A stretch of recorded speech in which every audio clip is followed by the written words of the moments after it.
Bueno, primero, antes que nada, agradecer a la Asociación Mexicana de Medicina Crítica el haberme invitado y a todos ustedes por estar presentes, y también pues agradecer porque yo no sabía que ya se había editado la clínica de trasplantes, y bueno, los invito también para que la lean, ¿no? Y vamos a iniciar con lo que es el tema, que es la ecocardiografía aplicada a medicina crítica, ¿sí? Aquí es importantísimo ver que no va a ser una clase de ecocardiografía, sino una aplicación. Pero para iniciarlo necesitamos tener bases y nociones para poder hacer el estudio ecocardiográfico. Esto no es nuevo, esta técnica de ecocardiografía no es nueva. Desde hace 15 o 20 años ya se tienen estudios en donde se valoran la utilidad de la ecocardiografía en un paciente en estado crítico. Aquí yo les muestro dos estudios que tienen 15 o 20 años aproximadamente, en donde en 40 o 50% de los pacientes se cambió el diagnóstico que inicialmente era clínico, y posteriormente en la ecocardiografía tuvo ese cambio. Entonces, la ecocardiografía aplicada a la medicina crítica no es nuevo, ¿no? Se han seguido, sí, con nuevos estudios, se ha continuado con los nuevos estudios y han demostrado esa herramienta. Esos estudios son en un grupo de pacientes pequeños, ¿sí?, pero demuestran la utilidad de la ecocardiografía.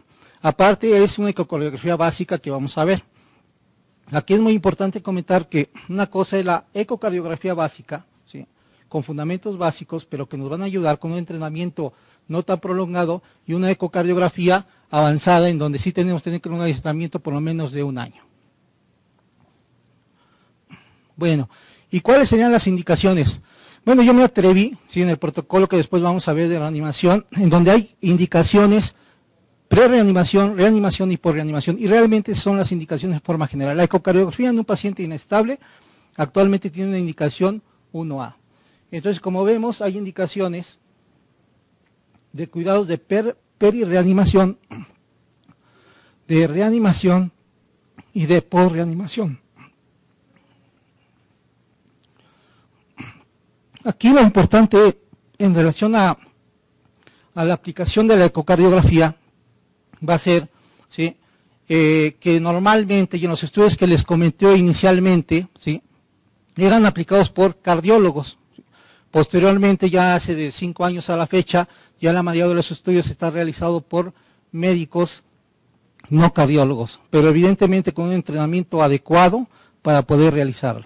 Y aquí vemos algunas diferencias entre lo que es realizar este estudio por un médico cardiólogo y no cardiólogo. Los médicos no cardiólogos, a los intensivistas, pues tienen el entrenamiento de cuidados intensivos, evidentemente no lo tienen en la realización de la ecocardiografía, que sí lo tienen, por ejemplo, los cardiólogos en su formación, pero que también para poder realizarla tienen que hacer un entrenamiento de subespecialidad para poder hacerlo. Entonces, nosotros somos especialistas del paciente en estado crítico, sí, pero no en ecocardiografía. Los cardiólogos son especialistas en ecocardiografía, pero no entendiendo realmente toda la fisiopatología de un paciente en estado grave. Dentro de ese entrenamiento, ¿sí?, hay muchas sugerencias. Hay una sociedad internacional, ¿sí?, es una red mundial de ultrasonografía en el paciente grave, ¿sí?, gente que ha estudiado en forma importante lo que es la ecocardiografía en el paciente de este tipo, y entonces han hecho o han fundamentado una pirámide, ¿sí?, en donde se ven varios niveles de aprendizaje. Se ven niveles de un nivel básico, ¿sí?, en donde se va a hacer una ecocardiografía fast, una ecocardiografía rápida, a ver ventrículos, aurículas, tamaños, vena cava inferior, y después ya hay un entrenamiento ya avanzado en donde también tenemos que identificar todas las ventanas. Tenemos que hacer, por ejemplo, algunos estudios especiales, ecocardiografía transesofágica o incluso procedimientos. Entonces, evidentemente todo esto va avanzando hasta un nivel ya de subespecialidad, ¿no?, para poder realizar un procedimiento. Vuelvo a insistir, en esta plática yo voy a tratar de dar algunos datos, ¿sí?, de la utilidad de la ecocardiografía en aquel paciente en forma grave, pero en forma rápida, ¿sí?, y en cuestión del aspecto avanzado, vamos a ver unas cosas de hemodinamia avanzada, ¿no? Bueno, como ustedes saben, la ecocardiografía, ¿sí? Tiene el principio de la ultrasonografía, ¿sí? Que son ondas sonoras que se generan por un cristal, ¿sí? que va a tener una descarga eléctrica, va a emitir ondas ultrasónicas y evidentemente todas esas ondas ultrasónicas chocan, ¿sí? contra algunas paredes, ¿sí? en este caso en el corazón, ¿sí? y van formando la imagen al regresar, al chocar a la pieza, al cristal piezoeléctrico, y posteriormente por medio de varios módem se transforma en una imagen que después vamos a ver.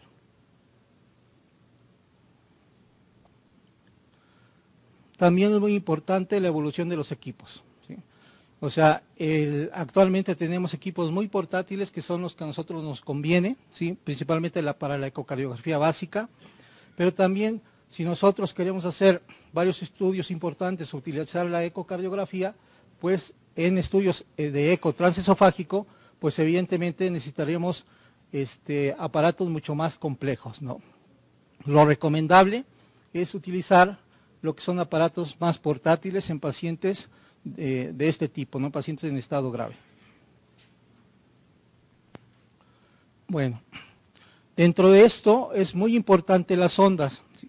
Y desde aquí les comento, las ondas, ¿sí?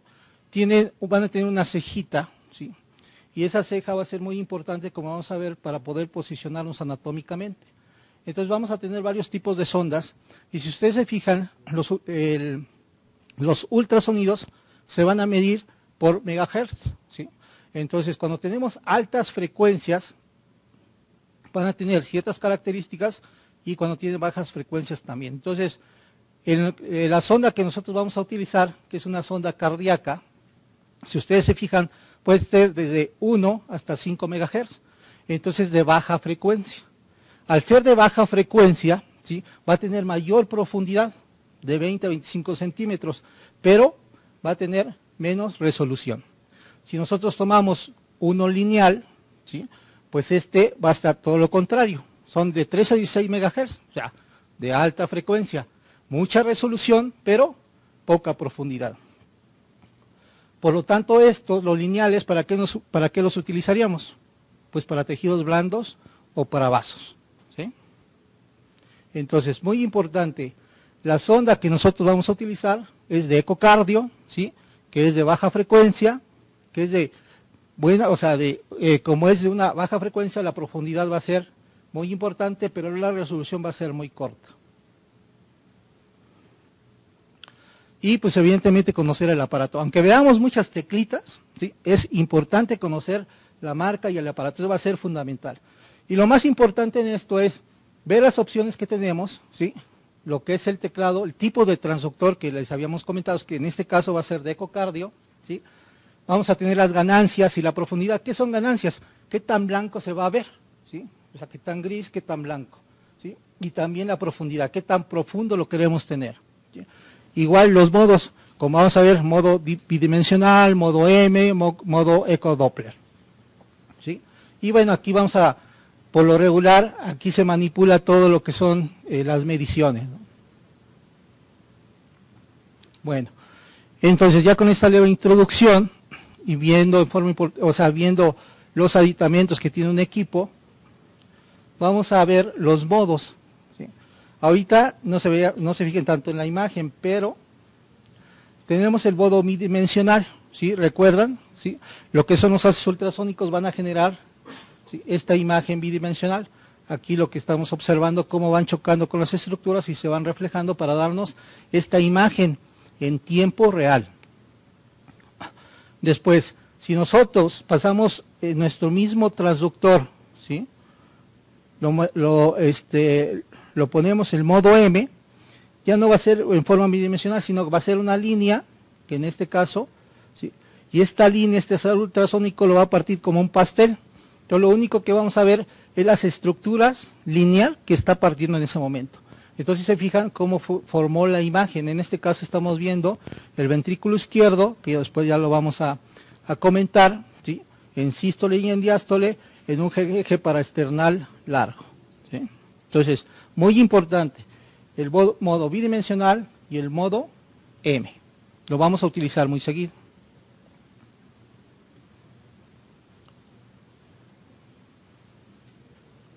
Luego vamos a utilizar el efecto Doppler. El efecto Doppler son las ondas ultrasónicas, pero de un punto 1 a un punto 2, ¿sí?, en el flujo, en el corriente sanguíneo. Entonces, aquí vamos a ver el Doppler continuo, ¿sí? El Doppler continuo, evidentemente para velocidades muy altas, pero no un punto definido, ¿sí?, como vemos aquí en esta imagen. Para poder hacer Doppler continuo, primero tenemos que saber qué tipo de insuficiencia tiene, o sea, qué tan grande es la insuficiencia, y ahí posicionar para ver el efecto Doppler. Entonces lo posicionamos aquí, y esto es el efecto Doppler que nosotros vamos a ver, ¿sí? Bueno, luego tenemos lo que es el pulsado, en donde ya es menos profundo, ¿sí?, pero continúa todo el efecto. O sea, en el punto donde esté el flujo final, ahí lo va a estar detectando. Entonces, ese va a ser el pulsado, que lo vamos a ver en esta imagen, ¿sí?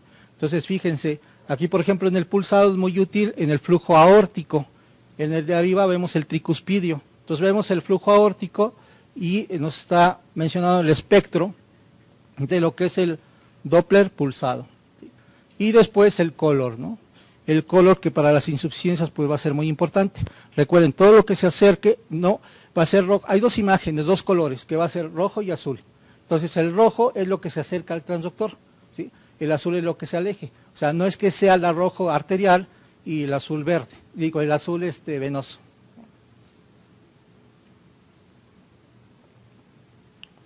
Bueno, una vez teniendo estos datos, vamos a ver ya la ecoanatomía. Entre la ecoanatomía tenemos que utilizar algunas ventanas ultrasónicas, o sea, unas ventanas que podamos posicionarlo a ese nivel y nos dé la imagen cardíaca por ultrasonografía.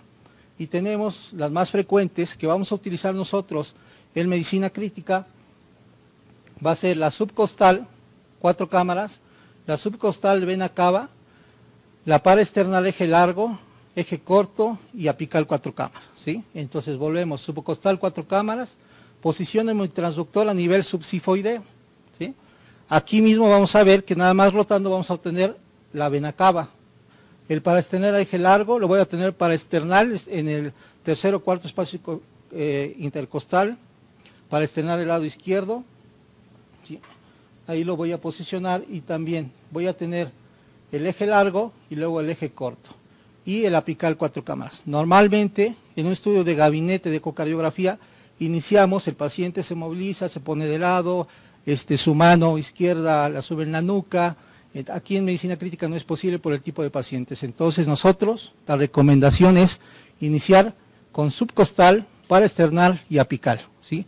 En gabinete normalmente por ecocardiografista se inicia por paraesternal apical. Recordemos que nosotros iniciamos esto porque muchos de nuestros pacientes están en ventilación mecánica. Utilizando la vía subcostal podemos evitar alguna interferencia. Bueno, entonces vamos a ver el primero, que es la vista subcostal. En la vista subcostal, ¿sí?, nosotros vamos a posicionar, recuerden que ese es nuestro transductor. Aquí tenemos nuestro marcador o nuestra ceja verde, ¿sí? Esto va a ser fundamental. Vamos a ponerlo a nivel subsifoideo y vamos a poner nuestro marcador hacia el lado izquierdo. Entonces, subsifoideo, lado izquierdo, ¿sí? Ahí es donde vamos a posicionarlo. Eso es muy importante. ¿Y qué es lo que vamos a obtener? Bueno, nuevamente posicionamos, vean este color verde es nuestro marcador del lado izquierdo subsifoideo, ¿sí?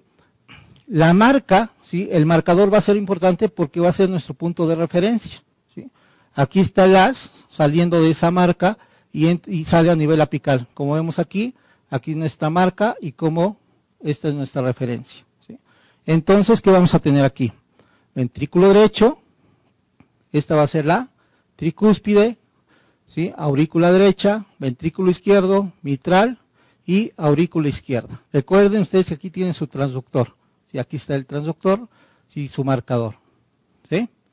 Esto va a ser muy importante porque vamos a tener casos clínicos, entonces es fundamental que yo me explique para que ustedes puedan reconocerlo. Bueno, recordemos, fíjense bien cómo está en la misma posición que yo lo tenía. Ahora lo roto, lo voy a rotar, ¿sí?, en sentido antihorario y va a estar posicionado mi marcador hacia el hombro izquierdo, ¿sí? Entonces, no lo muevo a nivel subcostal, lo continúo, o sea, está a nivel subcostal, pero ahora roto mi marcador antihorario, ¿sí? Cefálico, viendo el hombro izquierdo, ¿sí? Si yo hago este movimiento, ¿qué voy a obtener?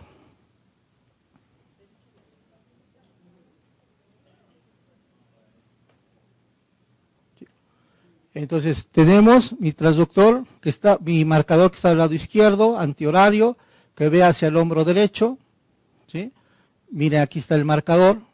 Y entonces, recuerden dónde va a pasar el haz y va a ser hacia la aurícula derecha.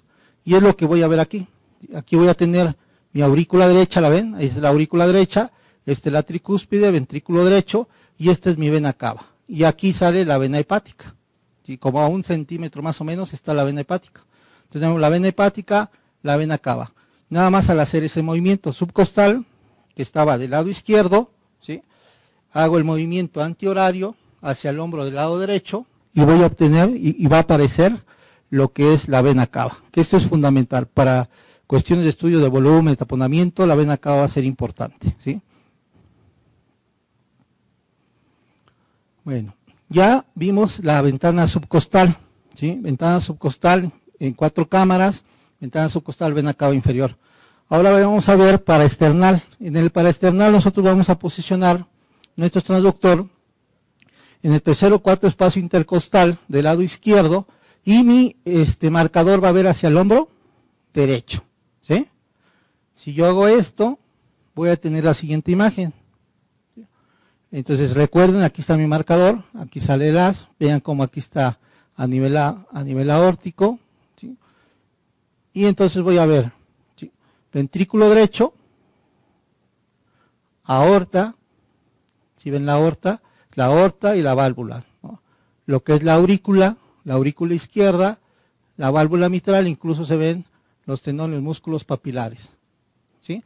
Y esto sería el septum. Entonces tenemos ventrículo derecho, septum, ventrículo izquierdo, válvula mitral, aurícula izquierda, válvula aórtica y bueno, la aorta, ¿sí?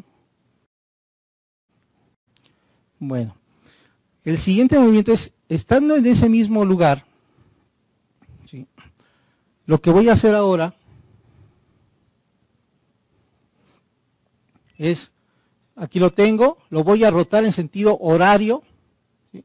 Hacia el hombro izquierdo, ¿sí? Al hacer ese movimiento voy a tener un eje corto, ¿sí?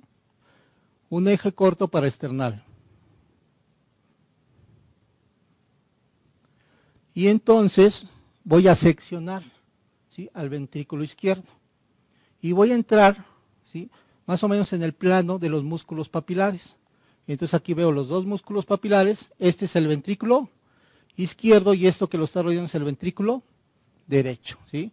Aquí se ve en azul ventrículo derecho, en rojo el ventrículo izquierdo, ¿sí? Entonces en el eje paraesternal puede tener un eje largo y un eje corto. En este mismo eje, ya en estudios más avanzados, podemos tener planos de la válvula mitral, plano de la válvula aórtica, plano a nivel apical. Luego tenemos el apical 4 cámaras. Y este lo vamos a posicionar más o menos en el quinto espacio intercostal, a nivel de la línea medio clavicular, ¿sí? Y viendo mi marcador hacia el hombro izquierdo. Haciendo esto, lo que voy a ver, aquí está, ¿sí? Es mi ventrículo izquierdo. Y aquí está mi transductor, aquí está el ápex, este es el ventrículo derecho, la tricúspide, aurícula derecha, ventrículo izquierdo, la mitad de la aurícula izquierda, ¿sí? Entonces vuelvo a repetir, este es el ventrículo derecho, ventrículo izquierdo, aurícula derecha, aurícula izquierda. Bueno. Ahora pasamos al examen. ¿Qué tanto aprendimos? Vemos, ¿qué vista es? De este lado. Aquí dice subcostal, 4 cámaras, ¿sí? Entonces, subcostal, 4 cámaras. Luego, subcostal, vena cava inferior, vean. Aurícula, vena cava, ¿sí? Muy bien. No se preocupen, ahora vamos de este lado. Ahora, de este lado, ¿qué ventana es? Aquí dice, para estrenar eje largo. ¿Por qué? Porque vemos ventrículo derecho, aorta, aurícula izquierda, ventrículo izquierdo. ¿Este cuál es? Para estrenar eje corto, a nivel de músculos papilares. ¿Y este? Apical, 4 cámaras. Ya están hechos. Bueno, seguimos.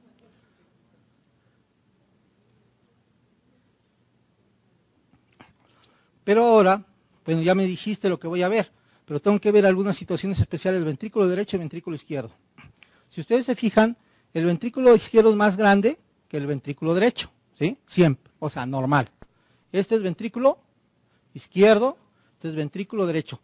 ¿Qué es esto? La profundidad. ¿Qué profundidad tiene? ¿Qué profundidad tiene? ¿Sí?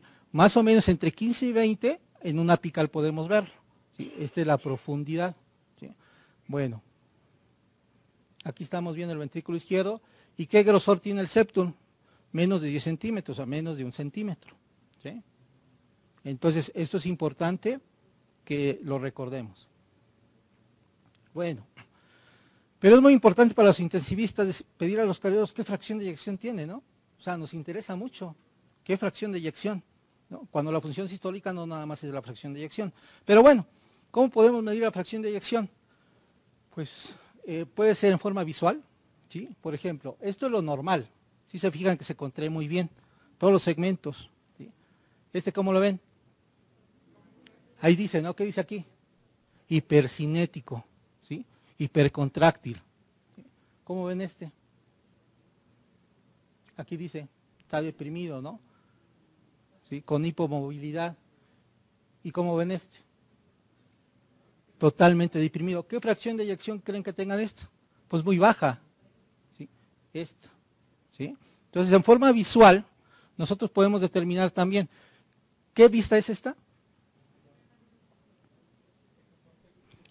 Es un paraesternal eje corto, ¿no? Entonces, fíjense, es una fracción de eyección normal, y estas dos están deprimidas. Entonces, a simple vista, podemos ver, ¿sí? Que mi fracción está alterada en algunos casos, pero en otros no, hay una hipercontractilidad, simplemente viéndolo. Bueno, pero hay maneras de medirlo. Podemos hacerlo por fracción de acortamiento, ¿sí? Con esta fórmula, donde tenemos que medir el diámetro telediastólico y el diámetro telesistólico. Miren, recuerden, aquí está la sístole, diástole, sístole, diástole. Aquí estamos viendo un paraesternal eje largo. Entonces, en paraesternal eje largo lo medimos. Aplicamos esta fórmula. Normalmente mi diámetro telediastólico del ventrículo izquierdo es de 36 a 52 y el telesistólico de 24 a 42. ¿Sí? Lo normal es que sea mayor o igual de 30%. ¿Sí? Fracción de acortamiento. ¿Cuál es la otra forma? La fracción de eyección por Takeoff. Es la misma fórmula pero elevada al cubo, ¿sí? Por volúmenes. Entonces, pero hay otra fórmula sintetizada que es la fracción de eyección por la fracción de acortamiento. Entonces tenemos la fracción de acortamiento por 2. Si tenemos una fracción de acortamiento del 30% por 2 será 60%, más del 55% será una fracción de eyección normal, ¿sí? Pero, ¿cuándo voy a utilizar estos estudios? Porque lo que estoy haciendo, ¿qué es? Nada más estoy midiendo un segmento del ventrículo izquierdo, únicamente.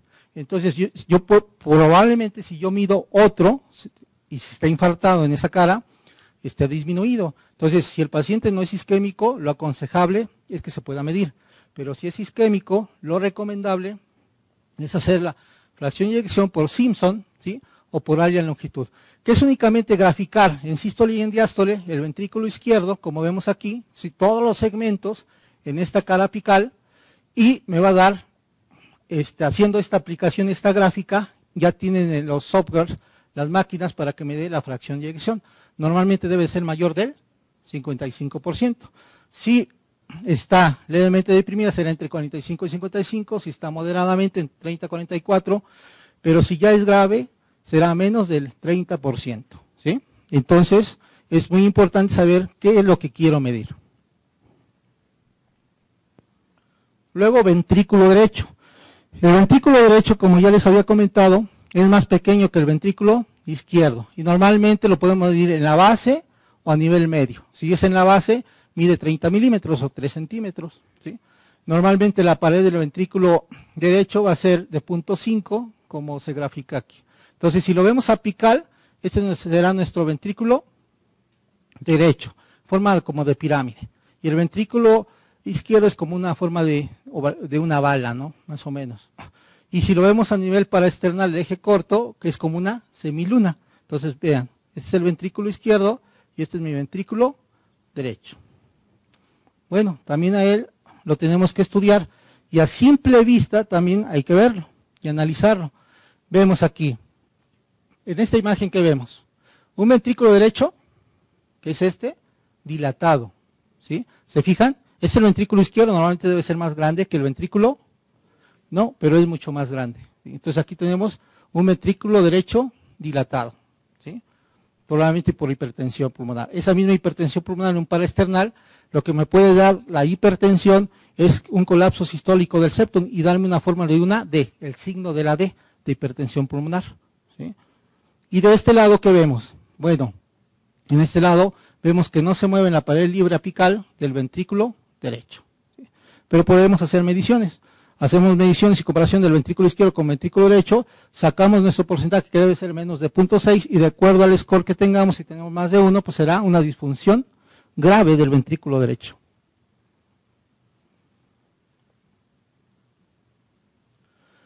Bueno, pero también para medir la función sistólica podemos valorar la excursión sistólica en plano anular de la tricúspide. ¿Qué vamos a hacer?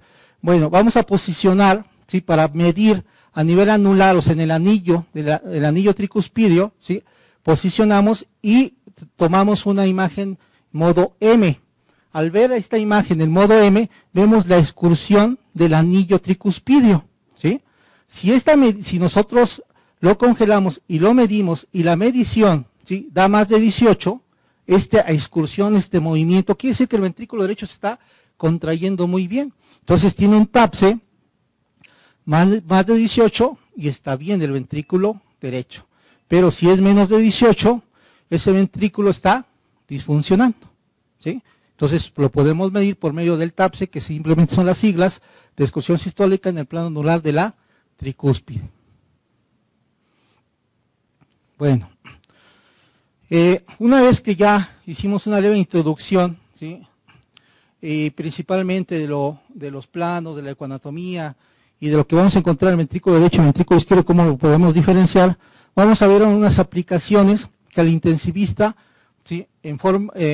Hablando de la ecocardiografía básica, le interesa, ¿sí? Y tenemos la ecocardiografía aplicada en el estado de choque. Hay muchos protocolos de aplicación en estado de choque.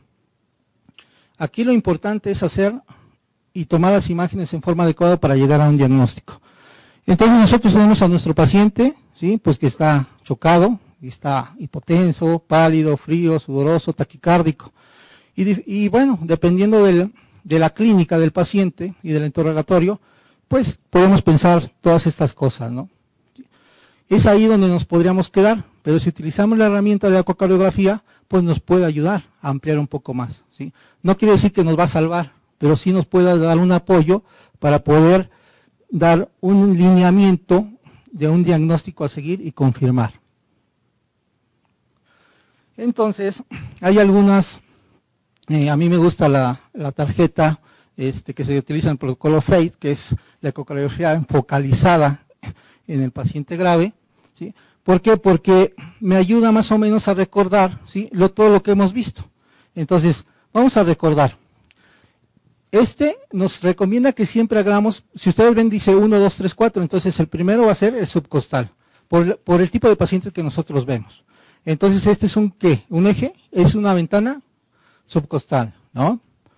Luego, podemos hacer la apical, luego la paraesternal eje largo, luego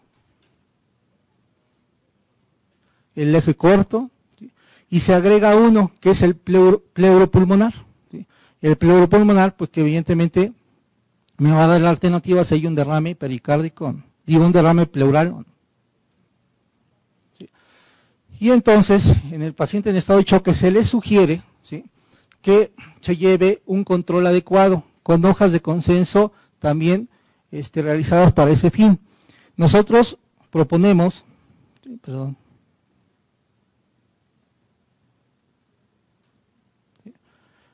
lo que es, por ejemplo, en esta hoja de captura, en donde vamos a ver los datos del paciente, ¿sí? Pero cómo está mi ventrículo izquierdo, mi ventrículo derecho, ¿sí? Cómo está mi vena cava, cómo está la pleura, o sea, estoy viendo, pero estoy anotando, ¿sí? Para poder llegar a un diagnóstico. Y evidentemente guardar la imagen. Y pues conservar mis tarjetas, ¿no? Para recordar. Actualmente ya hay una corrección de esas tarjetas donde también ya vemos lo que es la vena cava, ¿sí? Mediciones de la vena cava. Bueno, entonces aquí lo primero que vemos que es, pues una depresión, ¿no? Del ventrículo izquierdo a nivel de qué eje, de qué ventana, de una ventana paraesternal de eje corto, ¿sí?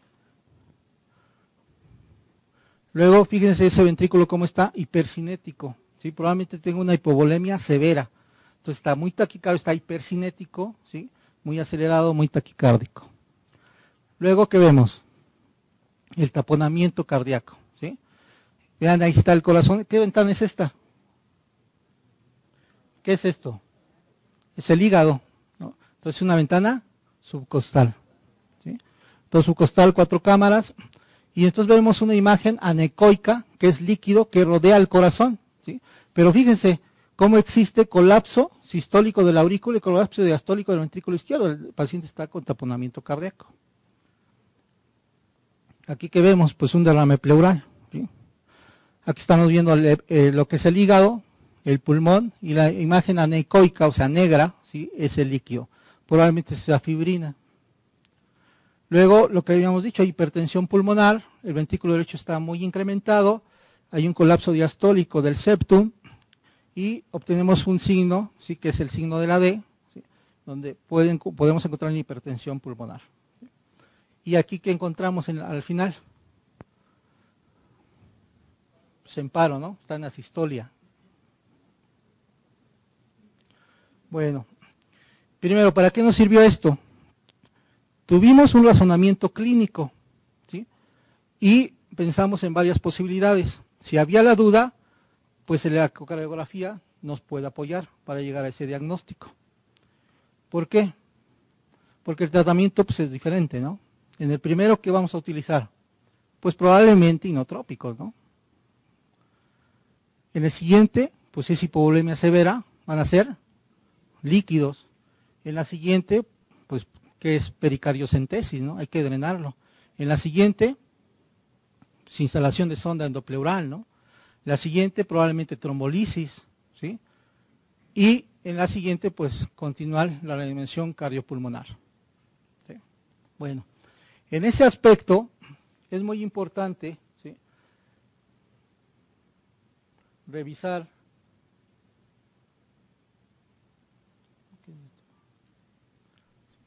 otra aplicación, que es la ecocardiografía en parada cardíaca, ¿sí? Y la ecocardiografía en parada cardíaca la vamos a realizar debido a que durante el paro cardíaco, durante las arritmias, tenemos arritmias desfibrilables y no desfibrilables. De las no desfibrilables, ¿cuáles son? La actividad eléctrica sin pulso y la sistolia. Pero la actividad eléctrica sin pulso puede haber, o sea, verdadera o falsa, ¿sí? Y se han hecho estudios que probablemente en un 30% puedan ser falsas. Entonces, si nosotros estamos ante un paciente con actividad eléctrica sin pulso falsa y ya no continuamos la reanimación, pues un ventrículo que se sigue moviendo, ¿no? Entonces, dentro de esta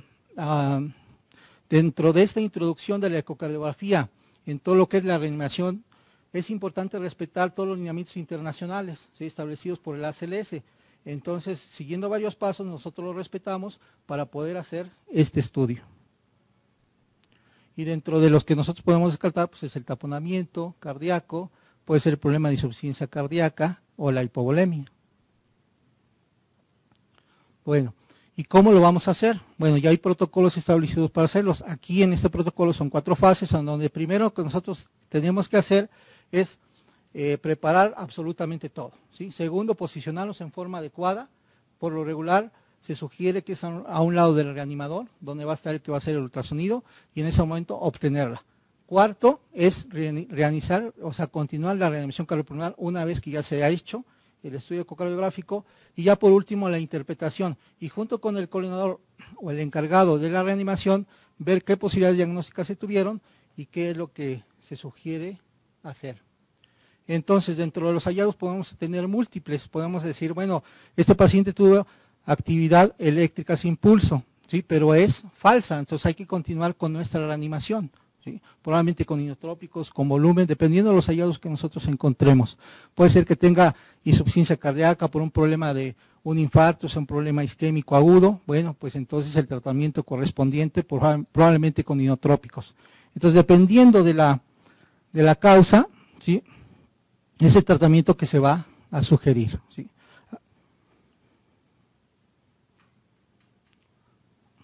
Bueno, aquí es más o menos para que se den cuenta cómo es.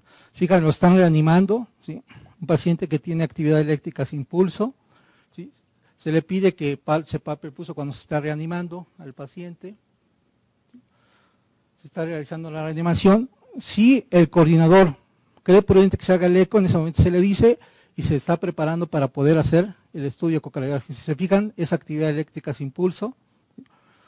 Y aquí se va a estar preparando para poder hacer el estudio ecocardiográfico. Se le sugiere que cuente los últimos 10 segundos para nosotros estar preparados, posicionarlo ahí a nivel subsifoideo y poder hacer el estudio. Y tenemos únicamente 10 segundos, ¿sí?, para poder hacer el estudio. Si en 3 segundos ustedes no adquieren la imagen, tienen que abandonarlo y de nuevo a los 5 ciclos o 2 minutos volver a hacerlo, ya sea en esa misma ventana, pero se recomienda que cambien de ventana, ya sea apical o paraesternal. ¿Sí? Aquí ya se está posicionando y va a ser se hizo el estudio. Se continúa la reanimación. Y bueno, aquí el paciente pues se curó, ¿no? Pero normalmente no pasa, no es terapéutico.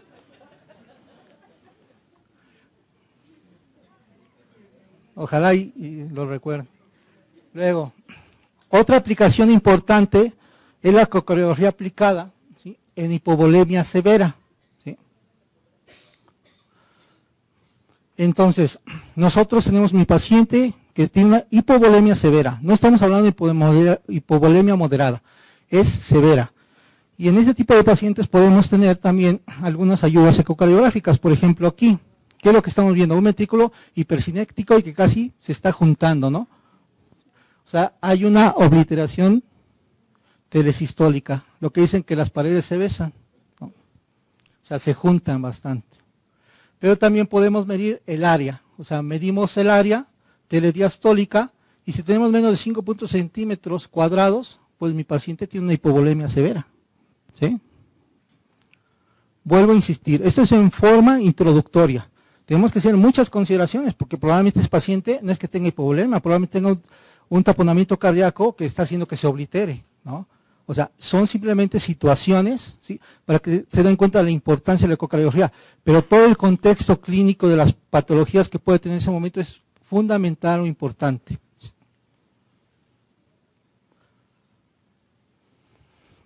Bueno, aquí es únicamente donde podemos ver cómo el paciente tiene un ventrículo izquierdo muy pequeño, pero conforme nosotros le estamos pasando volumen, llega a una área telediastólica del ventrículo izquierdo adecuada. ¿Sí se fijan?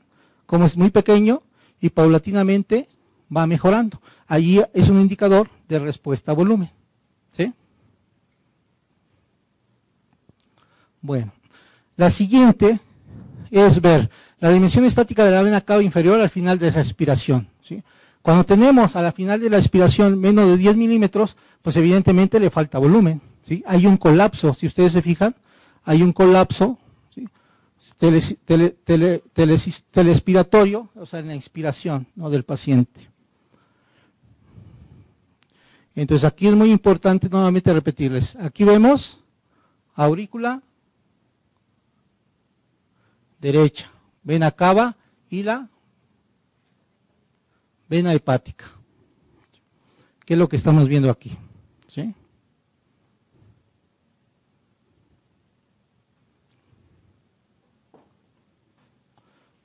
Bueno, la última es las variaciones respiratorias de la vena cava inferior, ¿sí? Aquí en respiración espontánea. Vemos como aquí hay una sensibilidad a líquidos, ¿sí? Porque hay un colapso, y aquí está totalmente dilatada.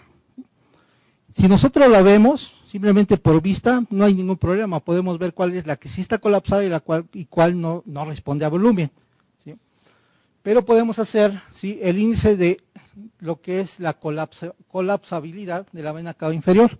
Entonces medimos, ¿sí?, la vena cava inferior en la expiración menos la inspiración entre la expiración, y si es mayor del 50%, ¿sí?, de colapso, vaya, pues el paciente necesita volumen, ¿sí? Lo mismo, si nosotros medimos volumen, todo eso tiene que ir mejorando.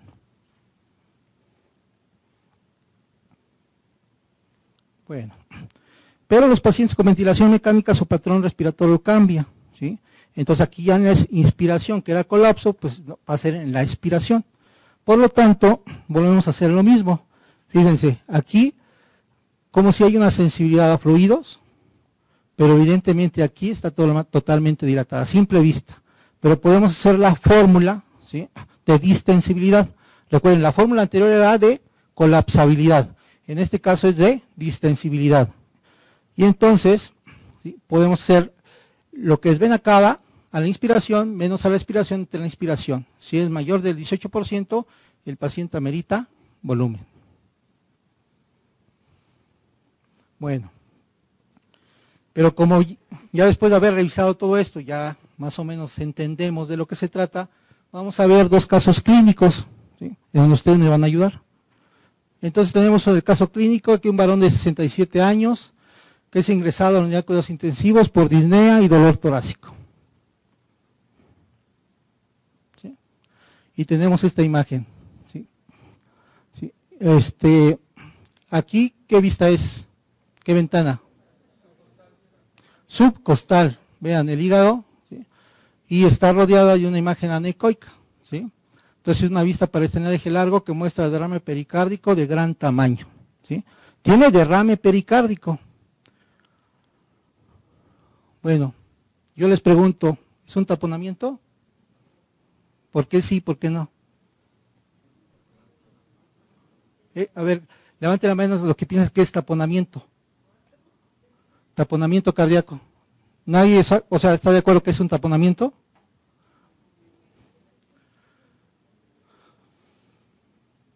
Bueno, el diagnóstico de taponamiento siempre es clínico, ¿sí? Entonces tenemos que tener colapso sistólico de la aurícula derecha, colapso diastólico del ventrículo derecho y variedad de flujo a nivel transmitral, ¿sí?, para poder decir que ese derrame pericárdico está comprimiendo y nos da datos de taponamiento, que no es el caso. ¿Y qué piensan ustedes de este? Hay un colapso sistólico de la aurícula, ¿no? Importante. Ese paciente sí tiene taponamiento, ¿sí? Bueno, siguiente caso. Mujer de 22 años, accidente de tráfico con fracturas pélvicas, 5 días de ingreso, desarrollo agudo de hipotensión e hipoxia, y se sospecha que es tromboembolia pulmonar. ¿Qué vemos ahí? Sí, ¿no? Una dilatación importante del ventrículo derecho, ¿sí?, con un colapso sistólico del septum, que es el signo de la D, ¿no? Lo tomamos ahora a nivel apical y vemos esto.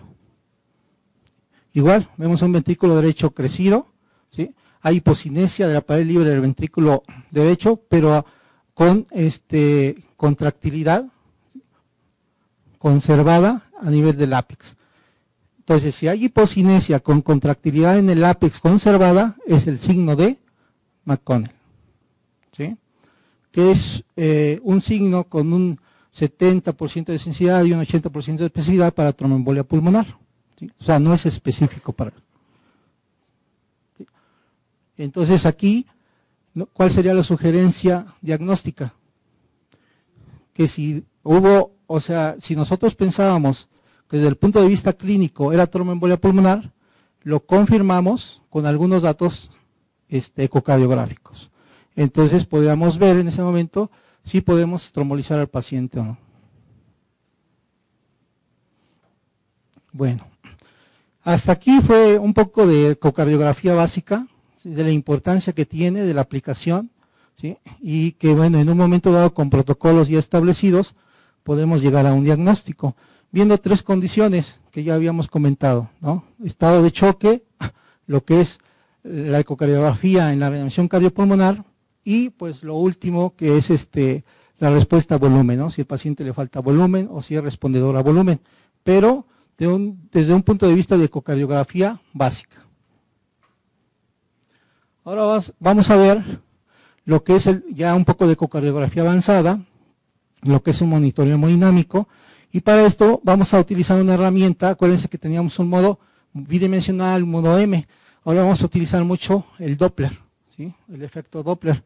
Bueno, y dentro del efecto Doppler vamos a medir por ese efecto Doppler a nivel de la sangre las mediciones indirectas de las presiones intercardíacas, ¿sí?, por las velocidades de los flujos de la sangre, ¿sí?, y por la ecuación de Bernoulli, que bueno, nos dice que vamos a ver la diferencia de presiones entre un punto y otro punto y directamente proporcional a su velocidad. Entonces al final nos va a quedar la fórmula de 4 por velocidad al cuadrado, ¿no?, y vamos a calcular por esa fórmula los gradientes de presión.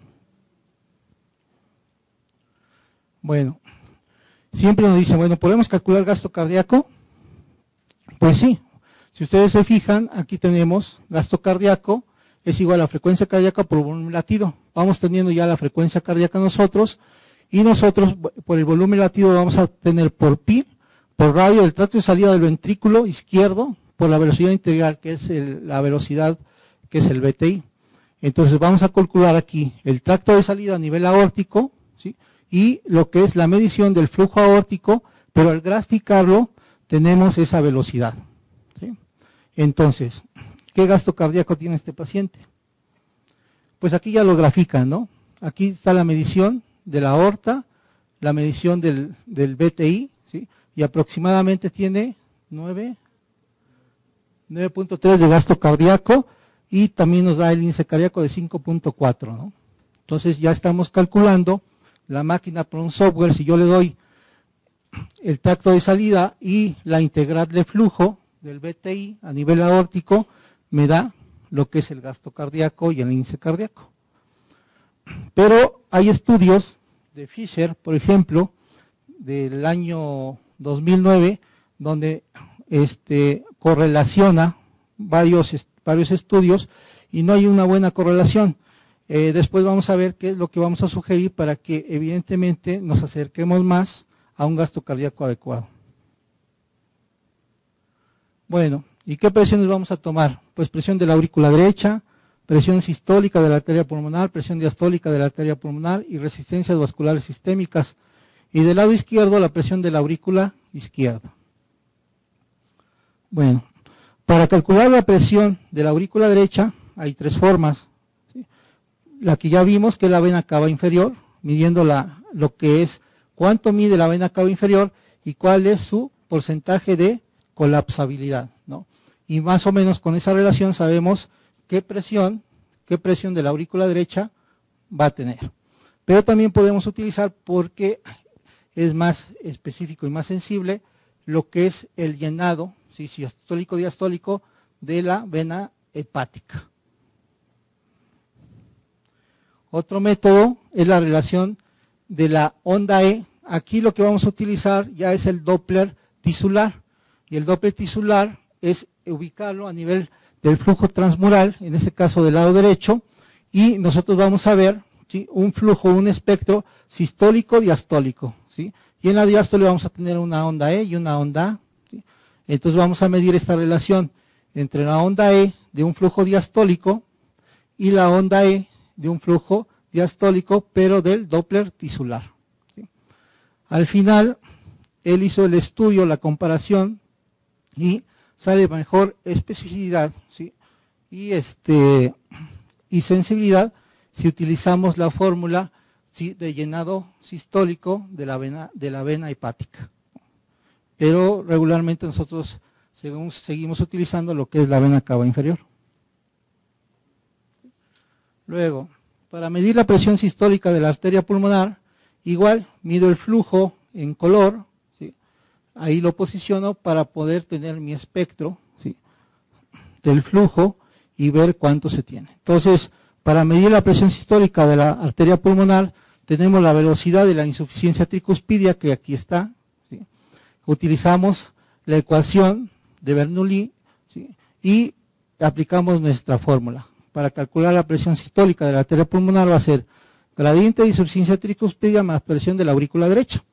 ¿Cómo calcular la presión de la aurícula derecha? Ya lo comentamos. Ahora, tenemos un ejemplo. Aquí vemos, vamos a aplicar nuestra ecuación. ¿Cuál es la velocidad que tenemos aquí? 3.6. Al cuadrado por 4 nos da 52. Si ya previamente teníamos una presión de la aurícula derecha de 20, bueno, sumamos 52 más 20, son 72 milímetros de mercurio. Entonces hay una hipertensión pulmonar importante, ¿sí?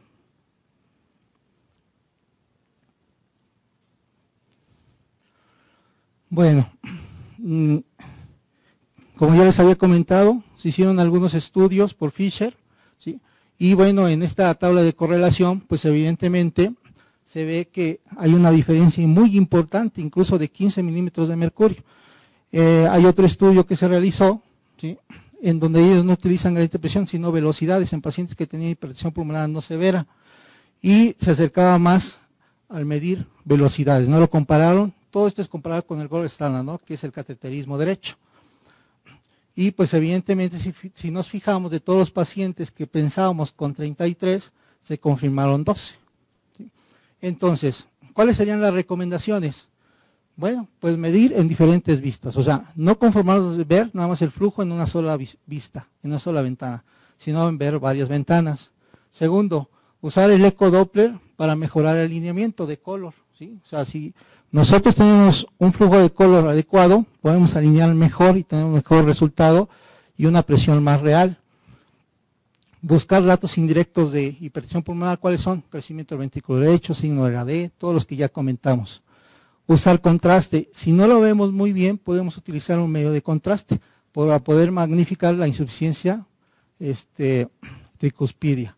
Y pues evidentemente recordar que hay muchos límites, o sea, si hay una insuficiencia severa laminar, pues no va a ser medible, o si sobreestimamos o infraestimamos lo que es la presión de la aurícula derecha, pues también vamos a tener resultados que no se acercan a la realidad. Bueno, ¿cómo calculamos la presión diastólica de la arteria pulmonar? Por el jet de insuficiencia pulmonar, que aquí lo estamos viendo, aquí va a aparecer el jet de insuficiencia pulmonar, ¿sí? Y luego graficamos ahí el Doppler, ¿sí? Y bueno, nuestra fórmula va a ser 4 por la velocidad de la insuficiencia pulmonar al final de la diástole al cuadrado, más la presión de la aurícula derecha, ¿no? Y entonces, bueno, nuevamente un ejemplo, ¿sí? Aplicamos nuestra ecuación, ¿sí? Tenemos 16 milímetros de mercurio, entonces aquí tenemos 16, más los 15 o 20 nos va a dar 31 o 36 milímetros de mercurio de presión diastólica de mi arteria pulmonar. Ahora, ¿cómo calcular resistencias vasculares pulmonares? Con el jet de insuficiencia tricuspidia y con el BTI del tracto de salida del ventrículo derecho, o sea, la integral de flujo. Entonces aquí vemos, ¿sí?, el dato de la insuficiencia tricuspidia 2.78 más el BTI, que va a ser de 11.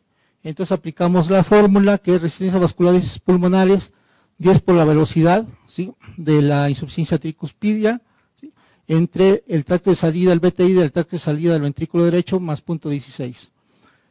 Haciendo estas mediciones, ¿sí?, es 10 por 0.25 por 0.6 y al final me va a dar unidad de escudo, que va a ser 2.68. Entonces ahí ya estoy calculando lo que son resistencias vasculares pulmonares.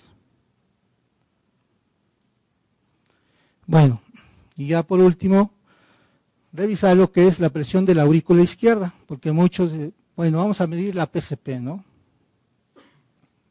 Bueno, les comento, lo podemos medir en diferentes formas. Podemos medirlo con, nosotros posicionamos en Doppler continuo a nivel de lo que es la válvula mitral y me va a dar la función diastólica. A darme la función diastólica me va a dar patrones de flujo, ¿sí?